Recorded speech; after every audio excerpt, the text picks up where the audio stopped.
Bon, j'ai un coaching dans 10 minutes, coaching mental. Ça va être cool. Donc là-dessus, je vais changer pas mal de choses dans ma vie. Euh, En prévision, je veux réduire un petit peu mon temps passé dans le poker pour consacrer un petit peu mon temps à d'autres choses. Par contre, je veux continuer de préparer ma masterclass et faire quelque chose de vraiment propre. Et surtout résoudre un des problèmes que j'ai et mon problème le plus conséquent, qui est mon problème de tilt. Et pour vous illustrer tout ça, j'ai une histoire intéressante à vous partager, un truc de ouf qui s'est passé. Euh, C'était à Barcelone.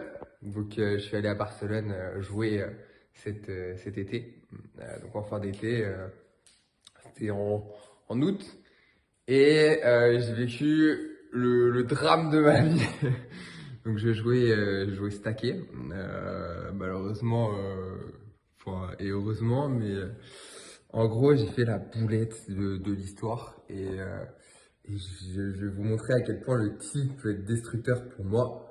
Euh, je suis dans un coup je 3 bet, je décide de 3 bet 4 et 2 suités en position parce que la table était très passive. Mais quand je vous dis très passive, c'était vraiment archi passive.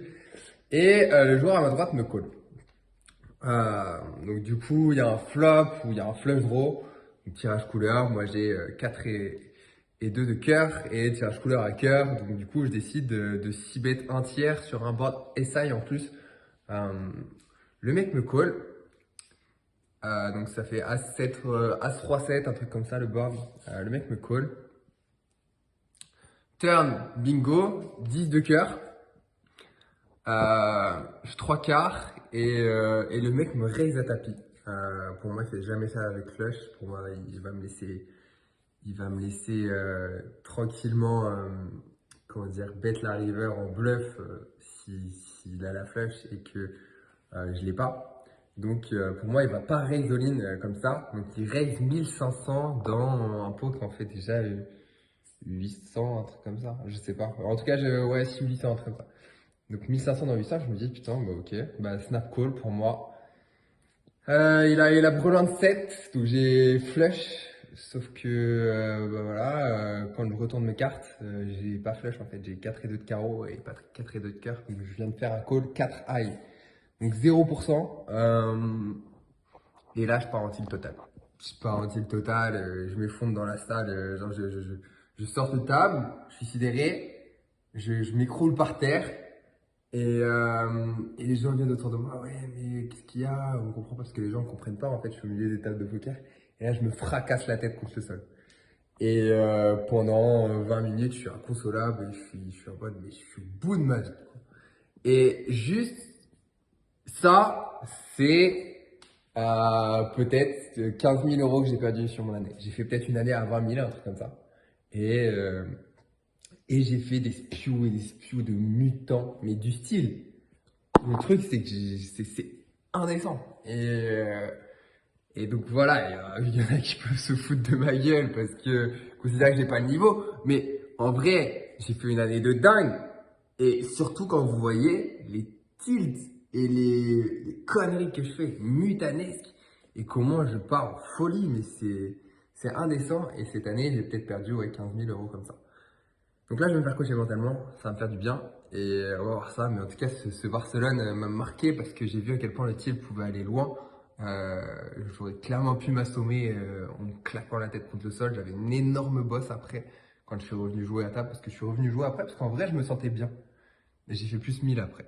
Mais putain, genre, c'est un délire comme le tilt et le mental peut te trahir parfois. Et donc aujourd'hui, c'est ce que je veux, c'est ce que je veux améliorer. Donc là, je fais un coaching mental, ce qui va beaucoup m'aider, je l'espère. Et on verra. Mais en tout cas, c'est pas forcément pour rentrer dans le poker derrière, pour revenir dans le poker. Je sais pas, peut-être que j'irai jouer en live, mais je veux vivre ça comme un peu plus chill et me focus sur d'autres choses dans ma vie. Je pense qu'il y a des choses dans la vie où tu as besoin de te focus sur autre chose. Et je pense que le fait de jouer au poker, c'est pas vraiment ce sur quoi je vais me concentrer. Je vais me concentrer beaucoup plus sur coacher éventuellement et vendre des formations. C'est des choses qui peuvent beaucoup plus être saines pour moi.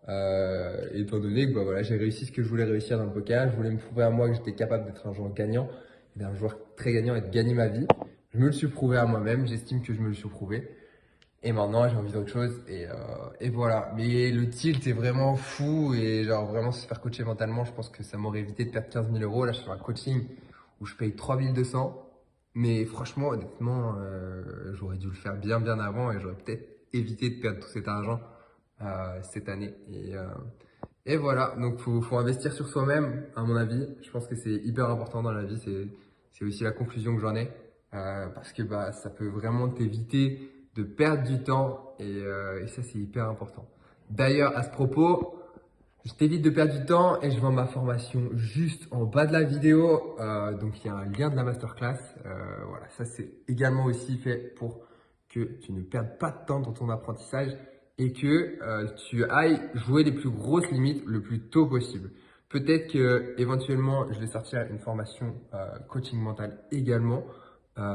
Pourquoi pas en collab avec un coach mental, à voir. Et voilà. Mais pour l'instant, c'est pas l'objectif. Pour l'instant, c'est d'affiner vraiment cette formation de poker. Mais je pense réellement qu'elle peut te faire gagner énormément de temps. Donc n'hésite pas à t'inscrire. Et voilà. En tout cas, je te dis à plus pour une prochaine vidéo. Ciao, ciao.